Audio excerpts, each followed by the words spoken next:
ये कहानी है एक सन्यासी की। सन्यासी वो होता है जो अपना सब कुछ त्याग कर सिर्फ एक चीज को अपना लक्ष्य बना लेता है। कोई भी व्यक्ति सन्यासी बेवजह नहीं बनता। सन्यासी बनने के पीछे एक बहुत बड़ी वजह होती है। उस व्यक्ति के सन्यासी बनने के पीछे भी एक बहुत बड़ी वजह थी। सन्यासी बनने से पहले उस व्यक्ति के मन ने उस व्यक्ति से बहुत सारे गलत काम करवाए थे, बहुत से पाप करवाए थे। उस व्यक्ति का मन उसका मालिक बन चुका था और वह अपने मन का गुलाम। जीवन के हर सुख, आराम और ऐश्वर्य प्राप्त करने के बाद भी उस व्यक्ति के मन में अतः पीड़ा थी और यही मानसिक पीड़ा उसे सन्यासी बना देती है। सन्यासी बनने के बाद वो व्यक्ति सांसारिक दुनिया से दूर हो जाता है, जंगल में रहने चला जाता है, ध्यान करता है, तरह तरह की साधनाएं और अभ्यास करता है, भिक्षा मांगकर भोजन करता है, एकांत और मौन का अभ्यास करता है। लेकिन फिर भी उस व्यक्ति का मन शांत नहीं होता। वह अंदर से बेचैन और परेशान ही रहता है। यहाँ एक बात समझने वाली है कि ध्यान या किसी भी साधना का जो शुरुआती बिंदु है उसकी शुरुआत ही तभी की जा सकती है जब हमारा मन शांत हो, जब हमारा मन हमारी सुनता हो। लेकिन उस सन्यासी का मन ना तो शांत था और ना ही उसकी सुन रहा था। उस सन्यासी के मन में यह बात गहराई से बैठती जा रही थी कि मन को वश में करना, मन पर काबू पाना असंभव है। लेकिन फिर एक दिन उस सन्यासी को एक व्यक्ति मिलता है जो ना तो कोई साधु सन्यासी होता है और ना ही कोई बुद्धिमान व्यक्ति। वह तो बस एक साधारण सा चरवाहा था जो उस जंगल में अपनी भेड़ों को चरा रहा था। वह चरवाहा उस सन्यासी के पास आकर पूछता है, क्या मैं तुम्हारी कोई मदद कर सकता हूँ? तुम बहुत परेशान लग रहे हो। मैं तुम्हें पिछले कई दिनों से देख रहा हूँ। तुम बहुत बेचैन रहते हो।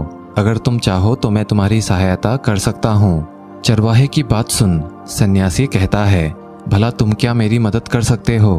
तुम तो एक सांसारिक यात्री हो, संसार के मोहमाया से बंधे हुए हो, जो अपनी मोहमाया में लिप्त रहता है। ये सारी बातें सुन वो चरवाहा सन्यासी से कहता है, मैं तुम्हारी मदद कर सकता हूँ। मैं मन को वश में करना जानता हूँ। वह सन्यासी चरवाहे के मुंह से यह बात सुन जोर से हंसने लगता है और कहता है, क्या कहा तुमने? तुम मन को वश में करना जानते हो? मैंने अपना सब कुछ त्याग दिया, आकर जंगल में रहने लगा, तब भी मैं अपने इस मन का गुलाम हूँ और तुम कह रहे हो कि तुम मन को वश में करना जानते हो। वह चरवाहा कहता है, सबसे पहले तो ये जानो कि मन को वश में करने के लिए सभी वस्तुओं का त्याग करना जरूरी नहीं है और ना ही जंगल में आकर रहना जरूरी है। बस एक चीज है जिसे छोड़ना बहुत जरूरी है। वह सन्यासी उस चरवाहे से पूछता है, और वह एक चीज क्या है भला? वह चरवाहा मुस्कुराते हुए सन्यासी से कहता है, वह एक चीज है गलत जानकारी।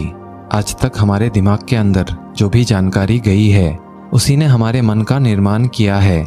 सन्यासी उस चरवाहे से पूछता है, परंतु वो कैसे? वह चरवाहा शांत स्वर में समझाते हुए कहता है, मान लो तुमने आज तक अपने जीवन में सेब जैसा फल नहीं खाया, तुम्हें सेब के स्वाद के बारे में कुछ भी नहीं पता, तो क्या तुम्हारा मन कभी सेब खाने को कर सकता है? नहीं ना। इसीलिए हमारे मन का निर्माण जानकारी से होता है।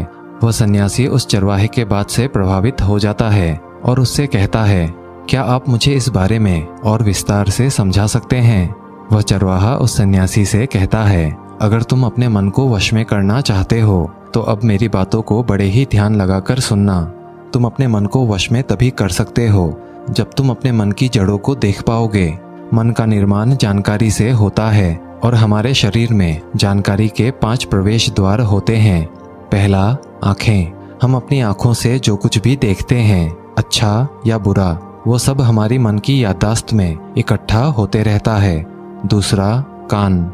हमारे कान जो कुछ भी सुनते हैं वह भी हमारे मन में बीज के रूप में बो दिया जाता है। तीसरा, जीभ। जिस भी चीज़ का स्वाद हम एक बार ले लेते हैं वह हमारी मन की याददाश्त में अंकित हो जाता है। चौथा है नाक। जो भी हम एक बार सूंघ लेते हैं, खुशबू या बदबू, वो सभी हमारे मन में दर्ज हो जाती है। और पांचवा है त्वचा। जिस भी चीज़ को हम एक बार छू लेते हैं, स्पर्श कर लेते हैं, उसकी याददाश्त हमारे मन में कहीं ना कहीं अंकित हो जाती है।